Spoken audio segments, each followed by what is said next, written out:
Hello दोस्तों, स्वागत है आप सभी का हमारी एक और रोमांचक कहानी में। उम्मीद करती हूँ आपको ये कहानी बेहद पसंद आएगी।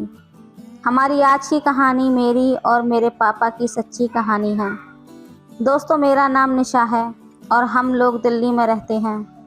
मेरे घर पर हम 3 लोग रहते हैं, मेरे मम्मी पापा और मैं अपने मम्मी पापा की इकलौती बेटी हूँ, इसलिए मेरे माँ बाप ने मुझे बहुत ही नाज़ों से पाला है।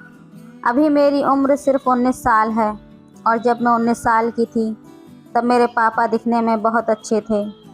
उनकी उम्र अभी 45 साल है। वो बिल्कुल लड़कों जैसे ही लगते थे। मेरी मम्मी की उम्र 40 साल की है। वो दिखने में बहुत ही ज़्यादा सुंदर हैं। वो एक सिंपल और साधारण सी महिला है जो अपना ज़्यादातर समय किचन में और पूजा पाठ में ही निकाल दिया करती थी। जब मेरे दादा और दादी थे तब वो अपने सास ससुर की बहुत ही सेवा करती थी और वो पापा को ज़रा सा भी टाइम नहीं दे पाती थी। आपको बता दूं कि मेरे पापा एक प्राइवेट कंपनी में नौकरी करते थे। हम लोग मिडिल क्लास फैमिली से थे, लेकिन हमारे घर में सारी सुख सुविधाएं मौजूद थीं और किसी भी चीज़ की हमें कोई भी कमी नहीं थी। खैर, ये बात तब की है जब मैं हाई स्कूल में पढ़ाई कर रही थी और उस वक्त मेरी उम्र 16 साल थी, लेकिन मैं दिखने में बिल्कुल 22 से 23 साल की लगती थी, क्योंकि मेरा शरीर एकदम गठीला और भरा हुआ था। मैं बहुत ही ज़्यादा सुंदर थी। स्कूल में हर कोई मुझे अपनी गर्लफ्रेंड बनाना चाहता था, लेकिन मैं किसी से भी बात नहीं करती थी। एक रात की बात है, जब हम लोग खाना खाकर अपने अपने कमरे में सोने के लिए चले गए। मैं भी अपने कमरे में सोने चली गई, लेकिन मुझे नींद नहीं आ रही थी, तो मैं अपने बेड पर सोने की कोशिश करने लगी। तभी मुझे ऐसा लगा कि मम्मी पापा के कमरे से कुछ आवाज़ आ रही है। शायद वो लोग आपस में लड़ाई कर रहे थे। मेरा कमरा भी मम्मी पापा के कमरे के ही पास था। तभी मुझे आवाज़ आ रही थी। मैं पहली बार अपने मम्मी पापा को ऐसे लड़ते हुए उनकी आवाज़ें सुन रही थी, इसलिए मेरा दिल घबरा रहा था कि आखिर वो लोग इतनी रात में क्यों लड़ाई कर रहे हैं। मैं ये बात जानना चाहती थी, इसलिए मैं बिना देरी किए अपने बेड से उठी और उनके दरवाजे के पास जाकर उनको देखने की कोशिश करने लगी। दरवाज़ा बंद होने के कारण मैं कुछ देख नहीं पाई। तभी मेरी नज़र खिड़की पर पड़ी जो मम्मी पापा के कमरे से जुड़ी हुई थी। वो खिड़की बहुत पुरानी थी, उसकी वजह से उसमें बहुत जगह छेद थे जिसमें हम अंदर का नज़ारा देख सकते थे। फिर क्या था, मैंने अपने कमरे की लाइट बंद कर दी और उस खिड़की के पास जाकर उसमें से झांक कर देखने लगी, तो अंदर का नज़ारा देखकर तो मेरे होश ही उड़ गए। मेरे पापा मम्मी को कुछ करने के लिए कह रहे थे, लेकिन वो मना कर रही थीं। मैं समझ गई थी कि आखिर वो उनसे क्या चाहते हैं, लेकिन मेरी मम्मी पापा को मना कर रही थी। शायद मम्मी बहुत ज़्यादा थकी हुई थी। तभी मेरे पापा गुस्से में करवट बदल कर सो गए और मेरी मम्मी भी सो गई। दोस्तों, वो नज़ारा देखकर मुझे बहुत अजीब सा महसूस होने लगा था। मेरा दिल बहुत तेज़ी से धड़क रहा था। मैं बहुत देर तक उस खिड़की से देखती रही, जबकि मेरे मम्मी पापा दोनों सो गए थे। फिर कुछ देर के बाद मैं अपने बेड पर वापस आई और फिर सोने की कोशिश करने लगी, लेकिन नींद तो मेरी आंखों से कोसों दूर थी। मुझे रात भर नींद नहीं आई और जब मैं सुबह उठी तो मैं मम्मी पापा को अजीब सी नज़रों से देख रही थी, क्योंकि कल रात वाली बात मेरे मन में अभी तक चल रही थी। उनकी बातों की वजह से मैं रात भर सो नहीं पाई थी। मेरे मम्मी मुझे बोली, क्या हुआ निशा, कोई बात है? मैंने कहा, नहीं मम्मी, वो आज मेरी तबीयत ठीक नहीं लग रही है, मैं आज कॉलेज नहीं जा पाऊँगी। मम्मी ने कहा, कोई बात नहीं, आज तुम आराम कर लो, कल से अपने कॉलेज चली जाना। हम सब नाश्ता कर रहे थे। फिर पापा ने नाश्ता किया और टिफ़िन लेकर अपने ऑफिस के लिए निकल गए। मेरी माँ ने नाश्ता मुझे दिया और कहा कि लो, खाकर तुम भी आराम कर लो। मैंने नाश्ता किया और जाकर अपने रूम में आराम करने लगी। मेरी मम्मी नाश्ता करके अपने रूम में सोने के लिए चली गईं। फिर मैं अपने रूम में लगी खिड़की जो मम्मी पापा के कमरे से जुड़ी हुई थी उससे झांक कर देखने लगी, तो मम्मी अपने कमरे में सो रही थीं, लेकिन मेरे मन में कल की बातें अभी तक चल रही थीं। मैं रात होने का इंतज़ार करने लगी थी। जब रात हुई तो पापा घर पर आए। फिर से वही बातें मेरे मन में चलने लगीं। फिर हम सब ने खाना खाया और खाना खाकर अपने अपने कमरे में सोने के लिए चले गए। पापा ने मुझे खाना खाते टाइम पूछा था, निशा बेटा तुम्हारी तबीयत ठीक तो है ना? मैंने कहा हाँ पापा, मैं बिल्कुल ठीक हूँ। अचानक मेरे मुंह से उस वक्त रात वाली बात निकल गई कि पापा आप दोनों रात में लड़ाई क्यों कर रहे थे? पापा हैरानी के साथ बोले क्या?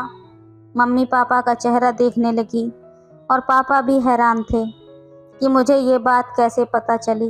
मैं भी इस बात से घबरा गई थी कि मैंने मुंह से ये क्या निकाल दिया। फिर मैंने बात को पलटा और कहा, वो मेरे कमरे में रात को आवाज़ आ रही थी। ऐसा लग रहा था कि जैसे आप दोनों लड़ाई कर रहे हैं। पापा ने कहा अरे नहीं नहीं बेटा, वो बस ऐसे ही। मैंने कहा अच्छा ठीक है। फिर मैं अपने कमरे में सोने के लिए चली गई और मम्मी पापा अपने अपने कमरे में सोने चले गए। तभी पापा मम्मी से कह रहे थे, इसीलिए कहता हूँ कि कम चिल्लाया करो, तुम्हें तो कुछ समझ ही नहीं है। घर में हमारी बेटी भी रहती है और वो अब बड़ी हो चुकी है, हमें ध्यान से रहना चाहिए। मम्मी ने कहा हाँ जी, आप बिल्कुल ठीक कह रहे हैं, कल के लिए मुझे माफ़ कर दीजिए। पापा कल वाली बात पर फिर से जिद करने लगे। फिर मम्मी ने तुरंत मना कर दिया तो फिर से मेरे कमरे में आवाज़ें आने लगीं, क्योंकि अभी मुझे रात में नींद नहीं आती थी। मैंने सोचा कि मैं आज इस खिड़की से देखूंगी कि आखिर क्या होता है। जब आवाज़ आना शुरू हुई तो फिर मैं खिड़की पर जाकर देखने लगी। तब पता चला कि फिर से आज पापा वो काम करने के लिए जिद कर रहे हैं और मेरी मम्मी ने उन्हें मना कर दिया है। लेकिन आज पापा बहुत गुस्से में लग रहे थे। अगली सुबह पापा ने मुझसे कहा चलो आज मैं तुम्हें कॉलेज छोड़ देता हूँ। वो जब मुझे कॉलेज छोड़ने आए तो वो मुझे बड़ी अजीब सी नज़रों से देख रहे थे। मुझे समझ नहीं आ रहा था कि पापा मुझे ऐसा क्यों देख रहे हैं। मैंने पापा से पूछ ही लिया, क्या बात है पापा, आप मुझसे कुछ कहना चाहते हैं क्या? पापा ने कहा नहीं कुछ नहीं, बस ऐसे ही थोड़ा परेशान हूँ। मैंने कहा पापा बताइए क्या परेशानी है आपको? पापा ने कहा चलो पहले मैं तुम्हें चॉकलेट खिला देता हूँ। उन्होंने मुझे बड़ी वाली चॉकलेट दिलवाई। फिर उसके बाद उन्होंने कहा चलो मैं तुम्हें एक ड्रेस भी दिलवा देता हूँ। मैं समझ नहीं पा रही थी कि पापा ऐसा क्यों बोल रहे हैं, लेकिन फिर मुझे जब इस सच्चाई का पता चला तब मेरे होश ही उड़ गए। लेकिन मैं बहुत खुश थी क्योंकि पापा ने मुझे नए कपड़े दिलाए थे और चॉकलेट भी दिलवाई थी। मैंने कहा आप कुछ परेशान थे पापा? पापा ने कहा हाँ बेटा, वो मैं जॉब करता हूँ तो उसमें मुझे किसी की ज़रूरत पड़ती है। मैं तुम्हारी मम्मी से हर रात को कहता हूँ कि मेरा इस चीज़ में मेरा साथ दो, लेकिन वो बिल्कुल भी मेरा साथ नहीं देती और दिन रात पूजा पाठ में और किचन में ही बिजी रहती है। अब तुम ही बताओ मैं क्या करूं? ऐसे तो मेरी नौकरी ही चली जाएगी। तभी मैं बोली पापा बताइए अगर मैं आपकी कोई मदद कर सकूं तो। उन्होंने कहा बेटी इसीलिए तो बता रहा हूं। मैंने कहा जी पापा, मैं आपकी मदद ज़रूर करूंगी। उन्होंने कहा तुम अपनी माँ को समझाओ कि वो मेरी बात मान ले। मैंने कहा ठीक है पापा, मैं माँ को समझा दूंगी। फिर हम लोग घर आ गए और घर आने के बाद मैंने माँ से बात की और माँ से कहा कि वो पापा की बात मान ले। माँ ने कहा तुझे नहीं पता, तेरे पापा तो फालतू की बात करते हैं। मैंने कहा माँ ठीक है, वो हम सबका ध्यान भी तो रखते हैं ना, तो हमें भी उनका ध्यान रखना चाहिए। माँ ने कहा ठीक है मैं देख लूँगी। मैं माँ से ये कहकर अपने कमरे में चली गई। फिर पापा भी आज जल्दी घर आ गए थे और रात को खाना खाने के बाद हम सभी अपने अपने कमरे में चले गए। तकरीबन रात के 11 बजे थे। पापा मम्मी के कमरे से फिर से आवाज़ आ रही थी। मैंने खिड़की से झांक कर देखा तो पापा माँ को मना रहे थे। माँ कह रही थी कि तुमने निशा को क्या कहा था?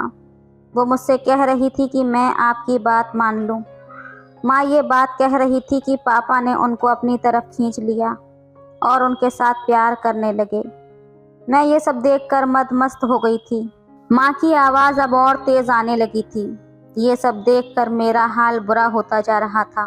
मैं सोच रही थी कि काश कोई मेरे साथ भी फुटबॉल खिलाड़ी होता तो मैं भी गोल करती।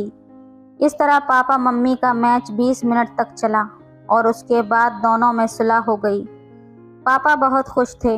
फिर मैं अपने बेड पर वापस आ गई और सोने की कोशिश करने लगी, पर ये मैच देखने के बाद मुझे नींद कहाँ आने वाली थी। तो दोस्तों, कैसी लगी कहानी हमें कमेंट में ज़रूर बताएं। वीडियो अच्छी लगे तो लाइक करें, शेयर करें, सब्सक्राइब करें। धन्यवाद।